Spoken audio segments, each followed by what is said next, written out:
নয়ন বলেছে আমার হাজবেন্ডকে না আপনাকে যদি আমি ডিভোর্স দেই তাহলে ওনাকে আমাকে বিয়ে করবে। আমাদের বিয়ের পর থেকে যে আমরা একসাথে 1 মাস আছি, তোমার বয়ফ্রেন্ডের কোনো সমস্যা নেই তো?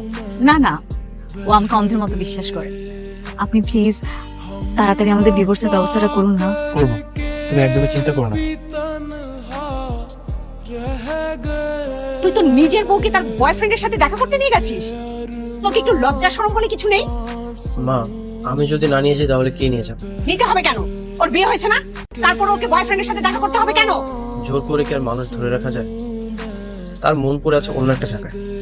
দুঃখ শোনার মানুষও যখন দুঃখ দেয়, তখন পৃথিবীর কোনো দুঃখ আর দুঃখ মনে হয় না। এই তোমার কি লাজ লজ্জা নেই? স্বামী আছে, ঘর আছে, সংসার আছে, এসব রেখে তুমি বয়ফ্রেন্ডের সাথে দেখা করতে যাও? মা, ওকে বকাবকি করছো কেন? ও তো বিয়ের আগে সবকিছু বলেছিল, আর তোমরা বলেছিলে বিয়ের পরে সবকিছু ঠিক হয়ে যাবে। তাই বলে বিয়ের পরে এইসব নোংরামি করতে হবে? বাবা, আমার ওয়াইফ কোনো নোংরামি করছে না। আমার ওয়াইফ তার ভালোবাসা মানুষের কাছে যেতে চায়, সংসার করতে চায়। এটা কোনো অপরাধ না। তাহলে তুই কি করবি শুনি? আমি ওকে ডিভোর্স দেব, তারপর ওর ভালোবাসা মানুষের কাছে তুলে দিব। কি?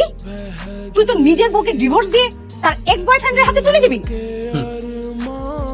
আশা করি তোমরা এটা নিয়ে কোনো ঝামেলা